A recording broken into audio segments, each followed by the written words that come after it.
to our winner today. We actually had amazing nominees. There was amazing work happening across the valley. It was fun to get to be a part of that selection process.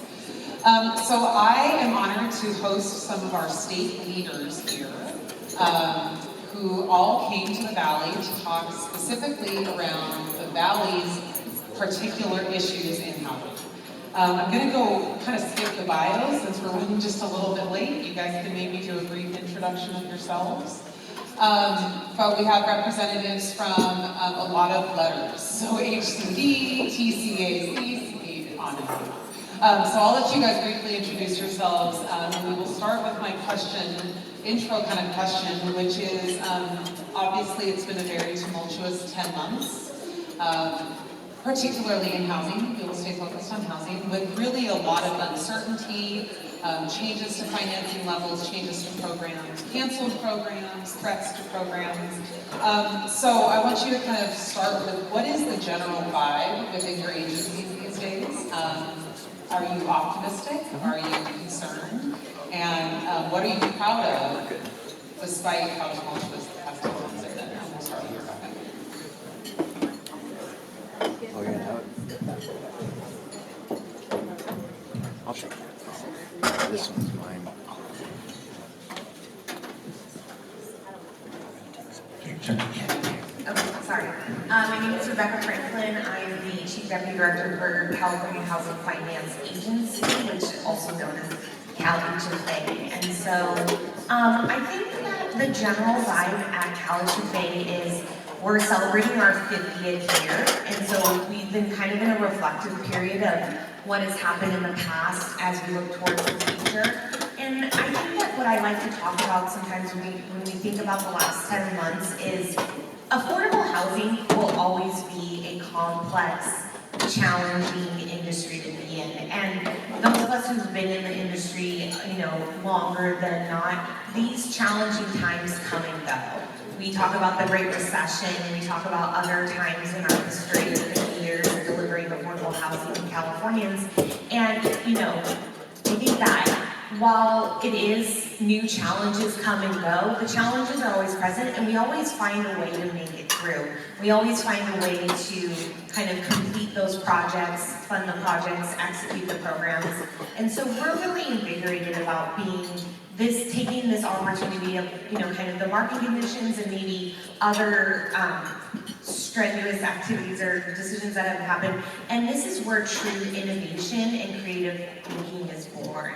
This is a call to action. We see ourselves as looking forward to aligning with our sister agencies in the continuum of housing and ensuring that the state of California presents one voice and one path forward of how we can support affordable housing. We also think this is CalHFA's opportunity to listen to groups as we are here today and engage and understand specifically what's getting their project steps or what's happening and where can we meet that moment and this opportunity in a true innovative spirit.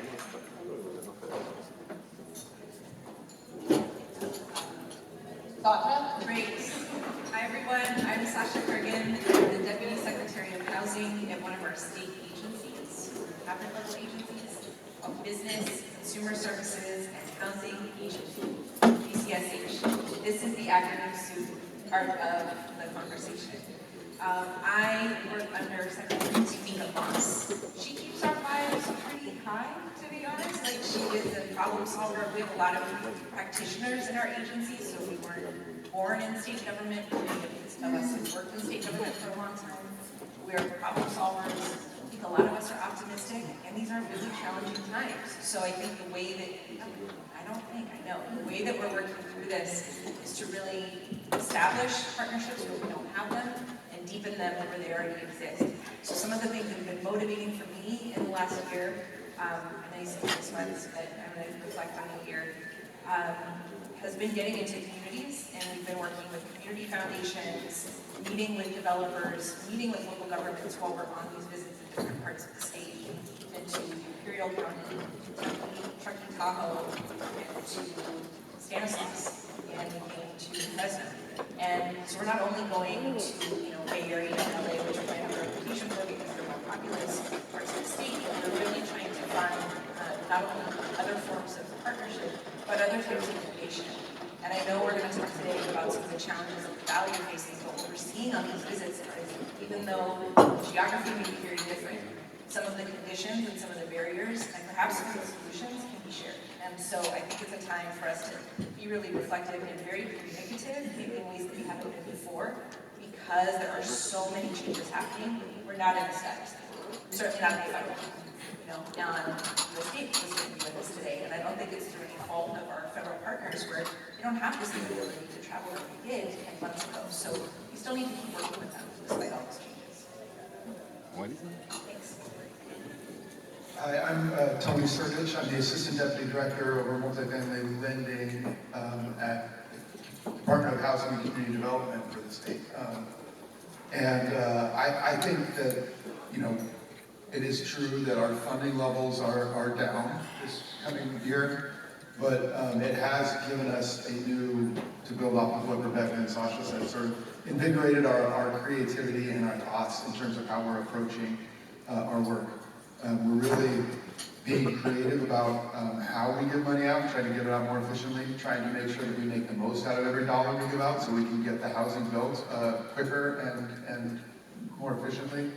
And I think that staff sees the opportunities that have been given to us by the legislature and the governor to really try new things, try new creative approaches to give out our funding and to build housing across the state. Hello, I'm Anthony Zito, Deputy Director of the California Tax Credit Allocation Committee. I'm here representing both TCAC, another acronym, and the California Debt Limit Allocation Committee, CITLAC. Yeah, I'm very optimistic on the current state. I know Tony had mentioned, you know, cuts in some federal programs.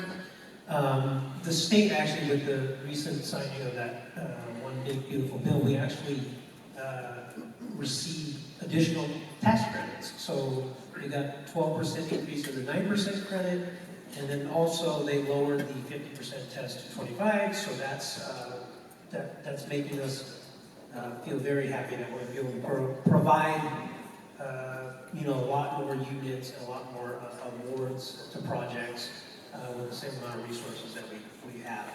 So, and like all the rest of the panelists here have stated, you know, I think us working together, and I think Tony will probably talk a little bit about 519, but just trying to streamline everything for every, you know, the stakeholders is going to be very important. So, yeah. I'm realizing we're still doing a lot of acronym soup, so I would like to encourage you to become a member of the collaborative, where we have other training opportunities and you can learn more about some of these programs that I know we're kind of going through quickly, because obviously this is a very technical industry, but bottom line, the Big Beautiful Bill did actually bring some more resources into housing, tax credits being the biggest driver of housing, so that is positive. Okay, some program specifics, Rebecca. The CalHFA MIP Awards, MIP Awards, didn't include a single project in the San Joaquin Valley, unfortunately. So, what changes can you make to the program to help ensure projects might get funded in the Valley? And how do you think the 25% change might change the program?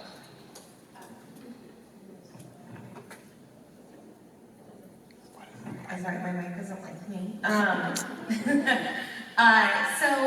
I think we need to start with a little bit of a background. So the CalHFA's Mixed Income Program, or MIP, it's a subsidy loan that provides and a reservation of state tax credits for new construction developments that restrict units to a mix of incomes largely between 30 and 80% of AMI.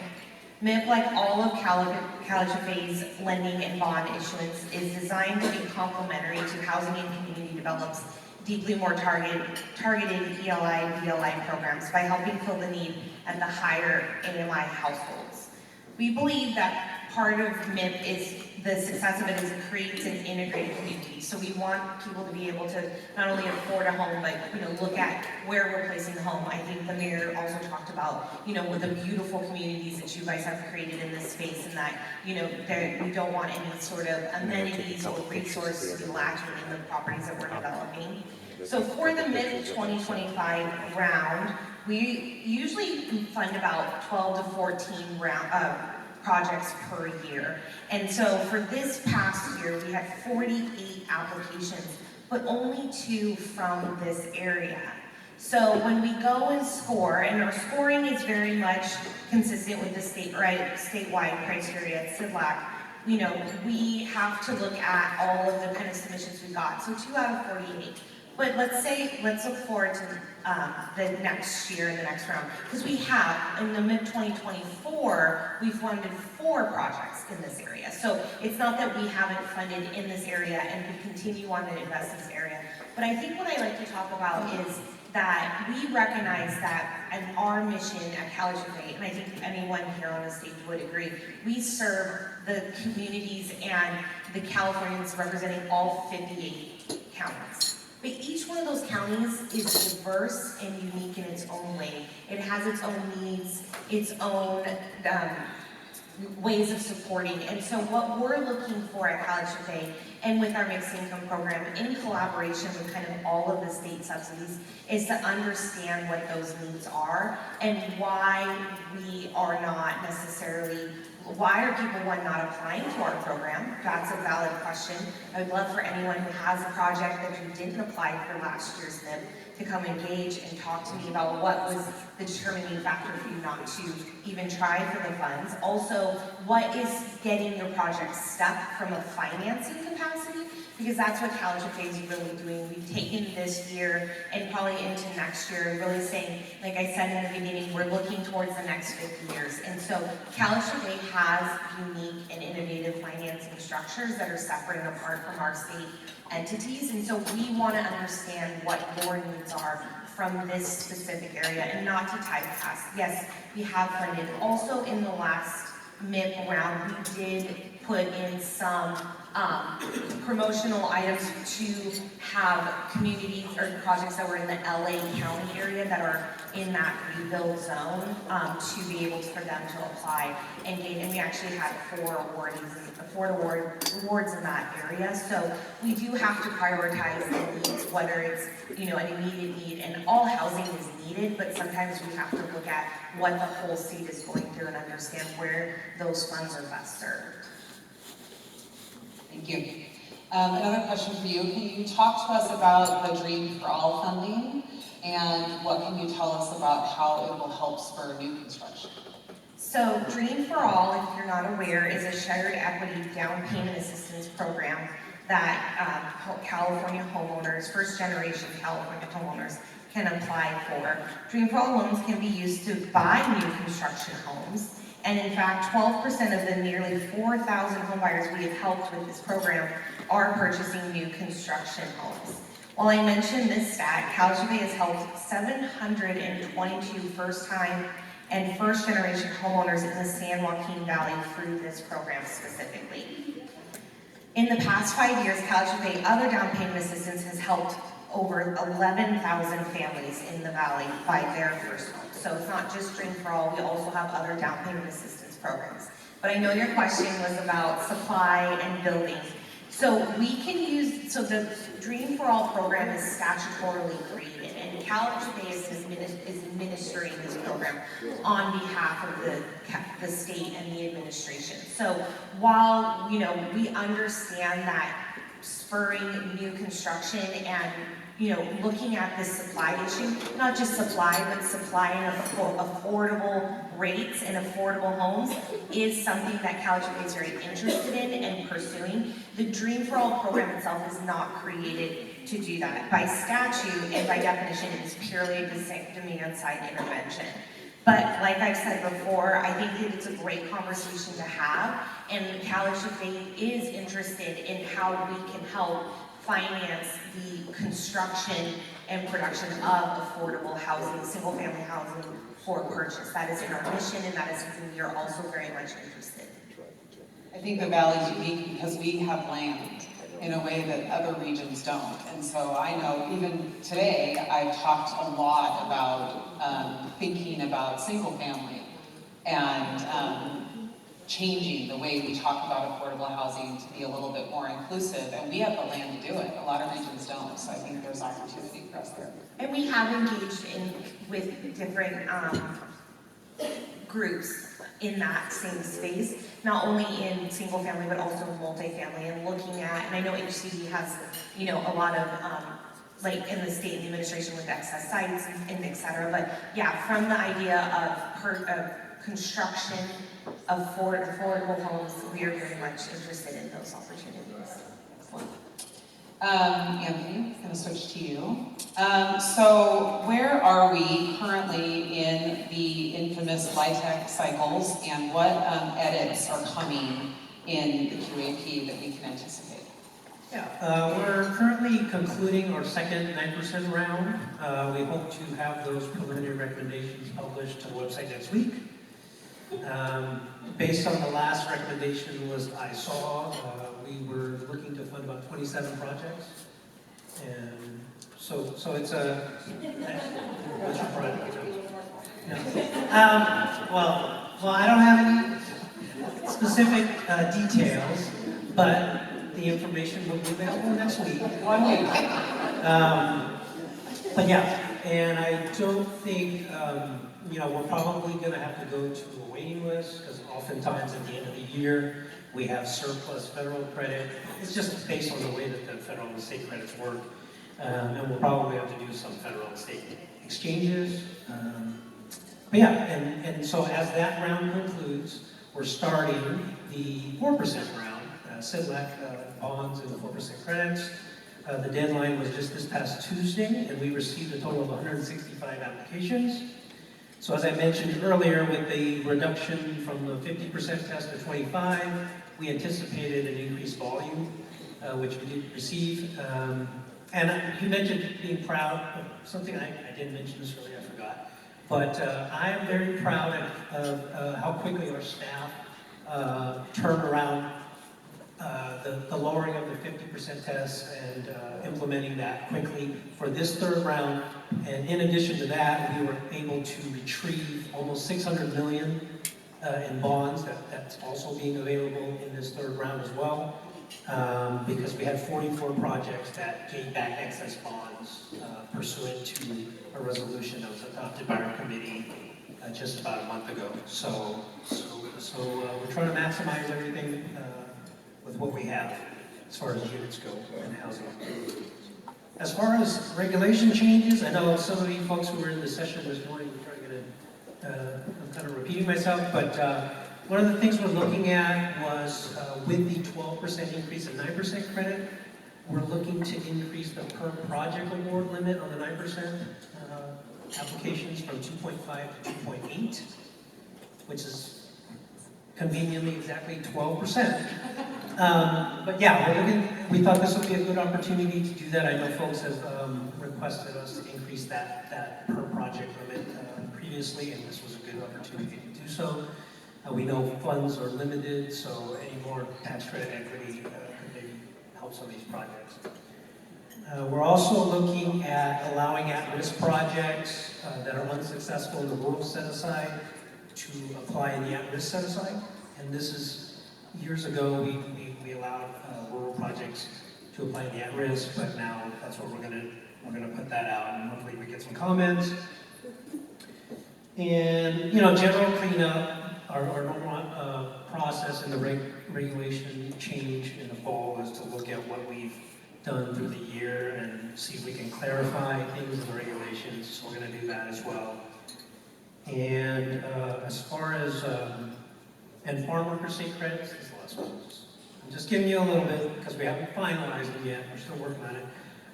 But we intend to have those changes published by the end of this month or early next month for adoption in December.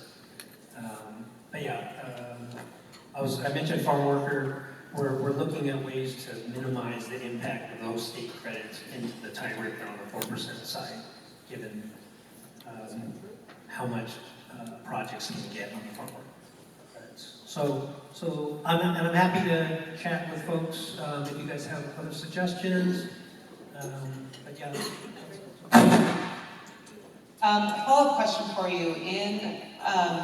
I look at the rounds sometimes and I look at the tiebreakers, of course. Awards are based on the tiebreakers pretty much.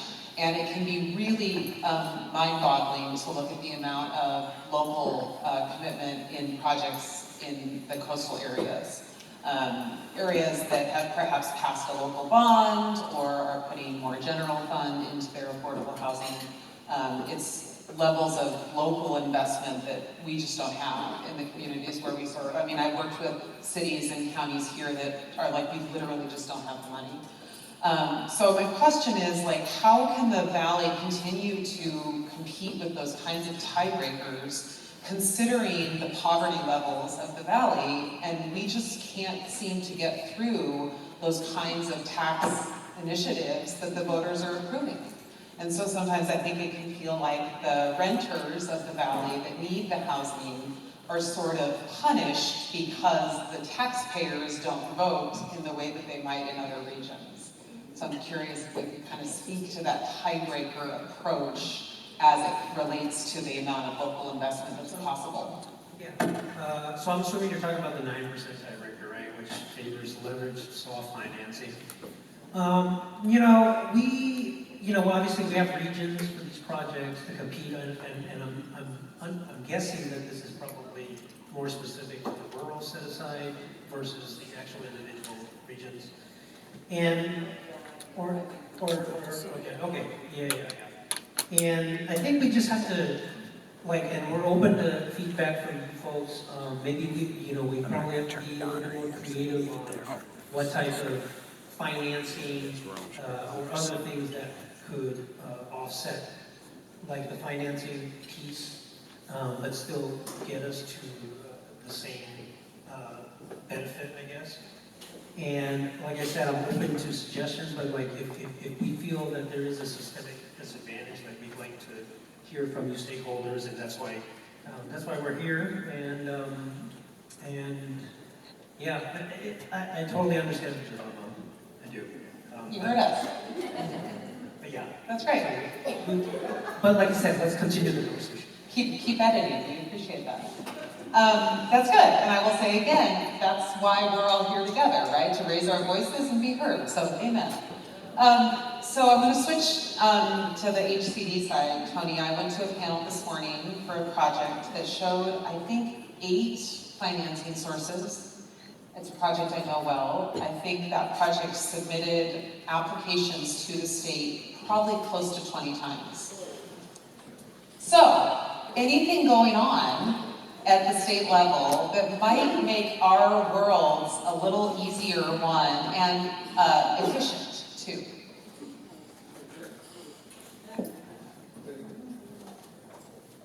Hello. All right. Thank you, Jessica. So first, I will step back a few years where HCD implemented a bill that required us to combine 6 different of our loan programs or financing programs into one application and award process. It's now called the Multifamily Supernova, and it has 6 of our largest programs in there. A bill that was passed a couple years ago now has required HCD, CalHFA, TCAC, and SIMBAC to work together on a recommendation report to the legislature and the governor's office about how we can create a single application award process for all the programs, all the housing programs that we run together. So that was AB 519. So we have established the AB 519 Affordable Housing Finance Work Group, where we are listening to voices from around the state, a lot of developers, local governments, and other housing stakeholders have provided us with significant impact, and we're working on trying to better align not only our rules and regulations with our state partners, but also really trying to align the applications, the awards. In an ideal scenario, someone would come in with one application, get all their awards in one place, so they don't have to apply 20 times for 8 different awards. And that is the ultimate goal of what we're trying to get to, and we're working through the best process, or the best process we can recommend to the legislature to implement. through statute for us. So, and timeline on that, we hope to have those recommendations put together by the middle of next year, so that we can present that to the legislature. Which is lightning fast in housing calendar speak. So you mentioned the supernova. Obviously the NOFA calendar is not as bright as it used to be. But one of the NOFAs that was open this year was HomeKey Plus. I happen to know that thanks to the work of people in this room, municipalities, counties, and developers, the San Joaquin Valley set-aside was highly oversubscribed. So good job, all of you out there doing that work. We also know that other regions were undersubscribed. So I think the Valley's doing a great job, right, to speak up. We have the capacity, we are ready to build, we know we need the units, and the dollars aren't quite matching the demand that we're showing. So I'm curious how the state is going to respond, considering the kind of mismatch we've seen. Unlike Anthony, I'm ready to provide you a firm commitment. No commitments, but it is something that the HomeKey Plus program, we extended the deadline out to October 7th of this year for applications. We are, reviewing all of the applications that come in and making sure, half of the money was set aside for veterans housing. All of it was essentially half. All of it was for permanent supportive housing. So we have to make sure that we're meeting all of the targets and have all of the money set aside appropriately. But we are definitely looking at different options. Maybe I'll kick it over to Sasha if she has anything to add.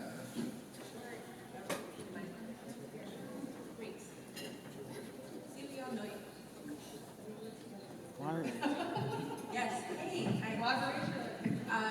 HomeKey is a really big partnership with a lot of different voices, and so I do want to commend the people who applied, even if did a pre-application, because it meant that you worked with local government to get in the door and talk to HCD. It meant that you're probably having conversations with county behavioral health, but that wasn't required.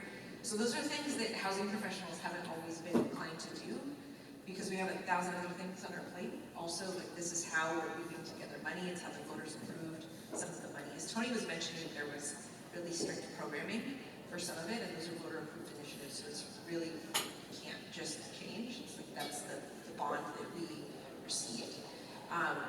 It's a proposition that voters voted on, and so it's the language that we have.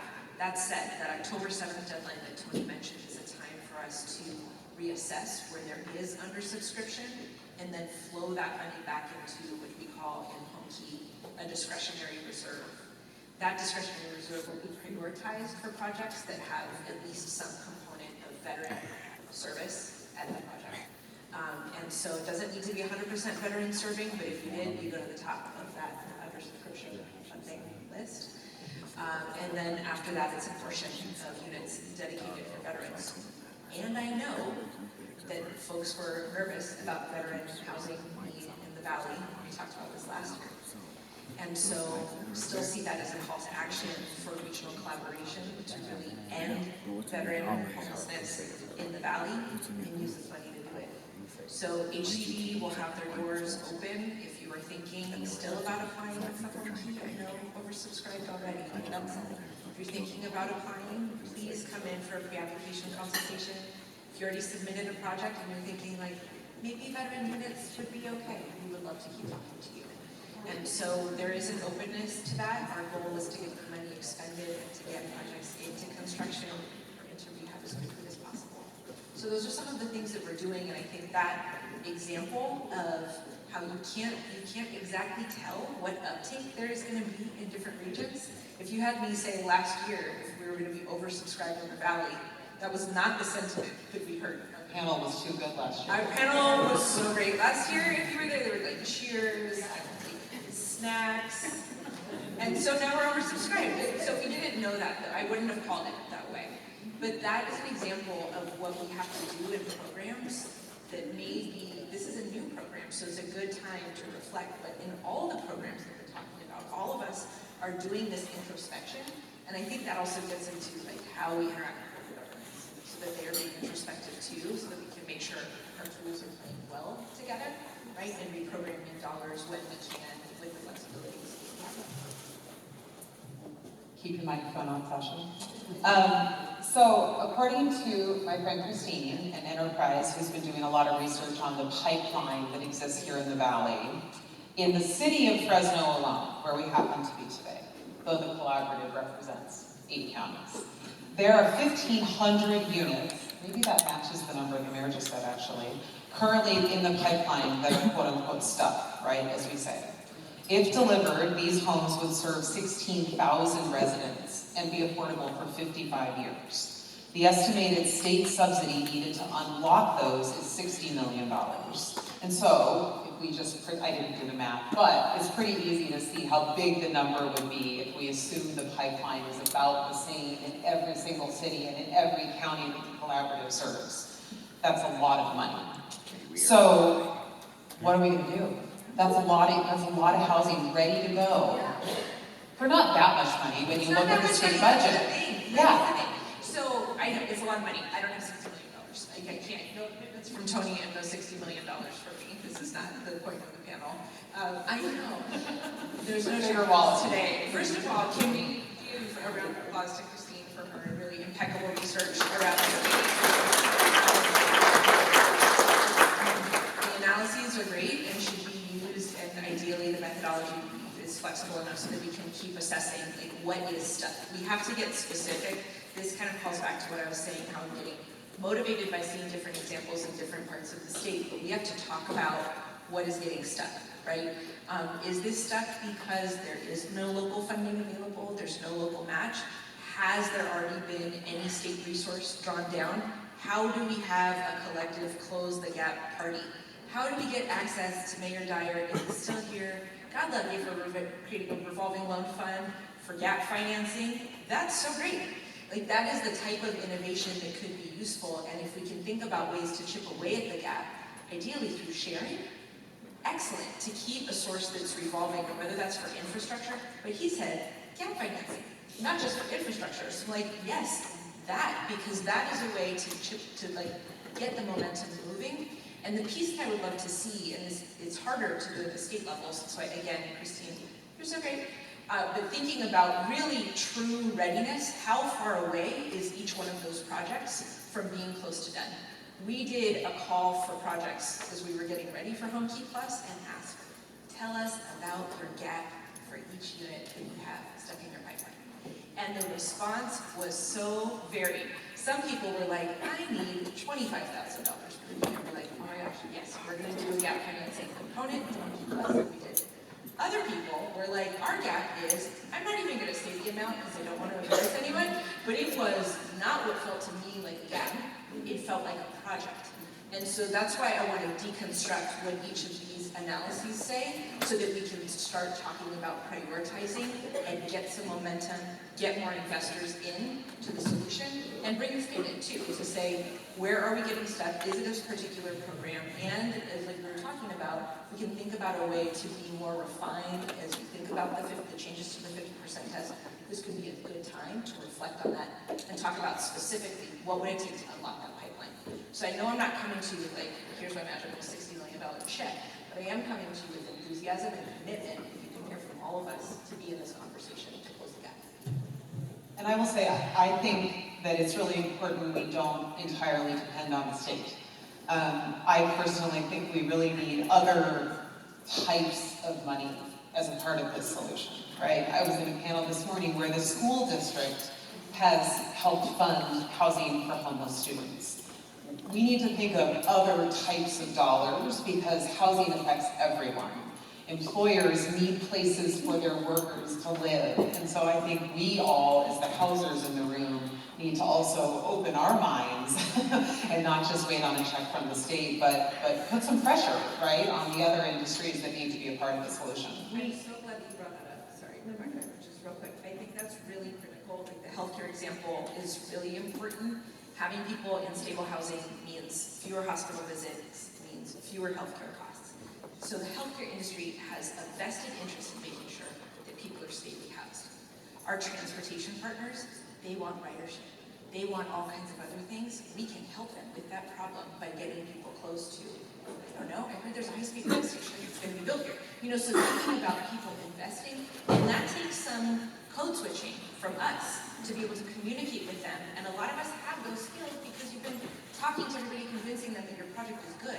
So now it's saying, great, let me show you how you should see yourself in my project. So I'm so glad that you brought that up. I think the workforce component is really critical. There's somebody else in the audience, Power Jessica, number 2, who serves Stanislaus County, thinking about workforce and building homes in the valley for affordable housing using faith-based land. So again, bringing other people into the solution.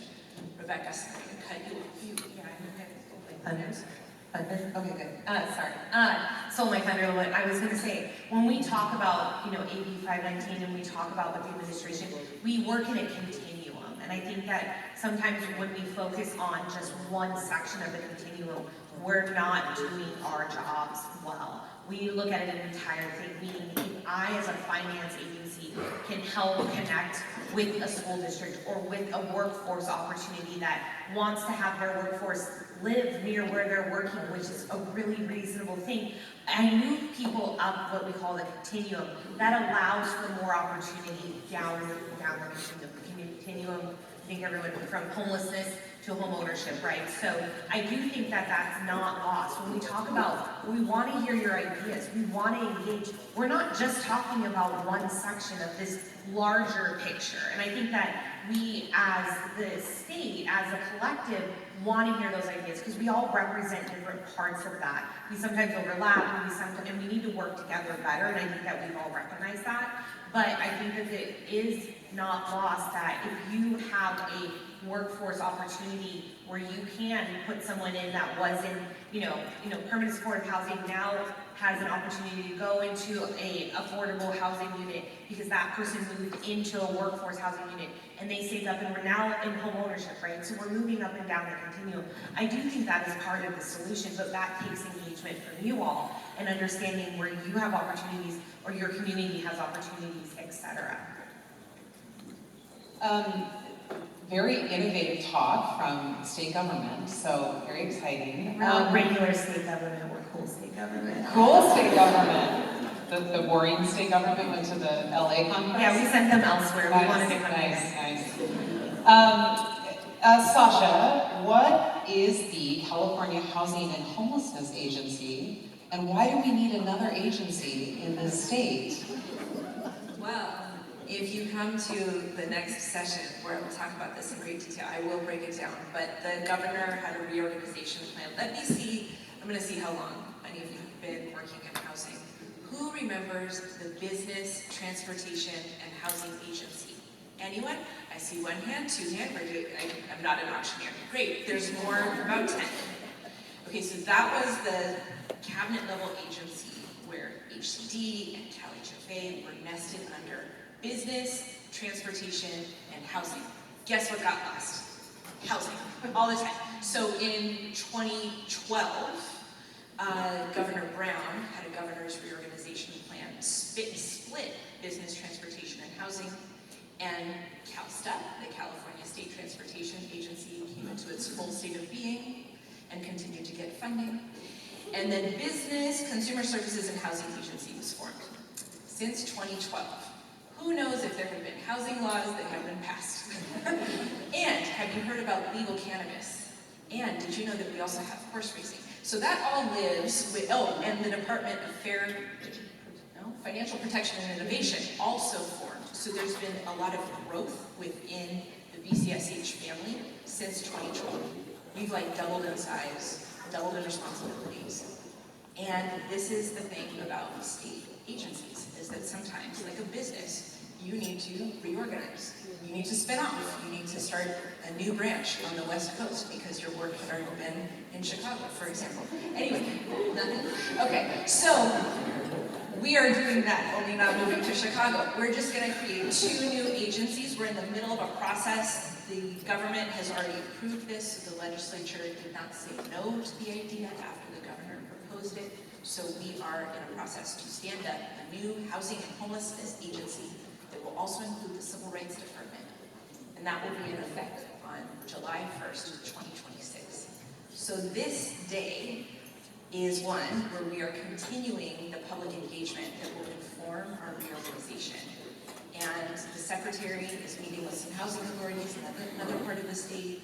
We were all so excited to be able to come to the Valley to start this part of the communication and stakeholder engagement with you all. So we'll talk more about that in a session. But why we need it is to facilitate some of this conversation that we've been having here. Really committed to a more service-oriented culture and building that within state government. And having a secretary who's committed to housing and homelessness and civil rights at the cabinet level forever is actually a really powerful thing. It's not just performative, but it makes sure that the next administration, no matter what their priorities are, there's going to be someone there representing our interests. And that was kind of happen chance with the system that we have now. So we're excited to fix that. Very cool. Next panel, you can hear more about that. You're a housing nerd, truly, truly. I have worked in multiple states. And one of the things that I find most interesting about working in California is the laws. The amount of legislation that is on the books that governs really, gives us access, gives us benefits, but really governs the relationship between local government bodies in Sacramento. And perhaps most notably the Housing Accountability Unit at each city. I've never seen anything like it in any other state. So what advice can you all give to developers, local government representatives, et cetera, about the constant and inevitable tension that exists between local government and state government, and how do we kind of continue to walk that line?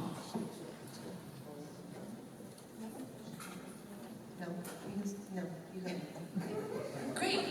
Does anybody know about the Housing Accountability Unit? Everyone know? Who doesn't know? It's okay. It's okay. That's fine. I know we don't just have developers here, and we don't just have local governments here. So since 2017, when the first housing package passed, there's been dozens of state laws, many making it easier to build housing more on a by right basis, particularly for affordable, but for housing of all types. The ADU boom happened in Clovis. Anybody here live in Clovis? You built more housing than you have in the past decades, in part because of ADU laws at the state level, right? So yes, there can be tensions. Yes, we are in, if you think about it from an organizational development standpoint, we are in like a really intense change management time. But you heard even from the mayor, he didn't start as a houser. He realized he needs to have this conversation. He brings on people that are having the conversation. He wasn't hearing this was an issue. So yes, there are still tensions. There are still people and elected officials who are losing their jobs because they're saying yes to housing, right? And so I think it's incumbent upon all of us to help them be brave, too, and help them stand in the power of state law so that it actually can diffuse some of that tension. The state is saying, this is unacceptable. This is a matter of statewide concern. We cannot have people living on the streets. We cannot have this affordability crisis that we have, and housing is a huge part of it. So, Housing Accountability Unit sits in the planning division at HCT, where Tony sits. I mean, he's not in planning, but another team. And there is an information portal where you can get a lot of information about what's going on in your community, a ton of data, is there housing element in compliance or not, but maybe you're trying to pull a permit and something is weird. And you're a developer who wants to work in that community, and we know that gets very strange when you're trying to get a project through and suddenly you're saying, hey, I think you're breaking the law. And they're like, didn't you want this process? So that's a good time to call in the Housing Accountability Unit, and we lead with technical assistance, unless there is an egregious violation. We have everything from technical assistance all the way through litigation, and that's where we make the most news. Huntington Beach, the city of Norwalk passing a moratorium, things like that are big problems and blatant violations of state law, and like a progressive discipline approach. There may be times where you're like, no, we're not going to coach you, we're just going to tell you it's wrong and we're filing a lawsuit after notifying you. But the majority of the units that are unlocked through the housing accountability work is through technical assistance, letters, phone calls. And so it really is like phone a friend, work this through, and you can remain anonymous. So there's a way for us to keep, and I think that's one way to navigate the tension, is to have the state intervene in a conversation. Yeah, I just adding on to what Sasha had to say. I mean, on the funding side, we do get several applications for funding, usually not 20 per project, but a lot. And sometimes we get an application that says we don't have all of the local approvals because they won't return our call, or they won't do this. 95% of the time, we'll reach out to our housing accountability unit and we'll put the two entities together and it gets resolved pretty quickly. So we're very happy to sort of connect people and make sure that these get resolved without any sort of public issues or anything. That's great. We're running out of time, so I want to give you each a chance to tell us kind of what you see in the future, what innovations do you want us to be thinking about, how can we help you in the year ahead? Well, I think we're excited about, I think that whole, the reduction of the 50% test, I think we're excited to see what comes out of that, based on the results of that round. You know, it would probably inform us a little bit better on how we want to revisit, say, the pools, and make sure that competition, I guess, is relatively equal within the various set-asides and regions. And like you said, the San Joaquin Valley, if they're disadvantaged in some way in some of these, we're hoping to have continue the conversations and try to address those so that we're all playing on a level playing field.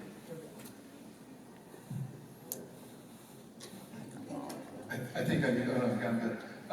No, I'm really looking forward to having our stakeholders really help us make ourselves better, provide input, whether it's about SIDLAC and TCAC scoring rules, or if it's HE processes, if it's some of the streamlining we're working on our programs, or on combining the programs or aligning the programs. Really want to make sure that this is a conversation and not us telling you what we're doing. We want to make sure we get as much feedback as possible from stakeholders as well. I think what inspires us. Yeah. Great. Yes, keep talking to us. Let's get specific and not just about the challenges, but your ideas on solutions and options is really helpful so that we can then balance not just one region with others, but reflect on options. So that kind of brainstorming would be really helpful. I'd love to keep talking about innovations like you were leading us towards today.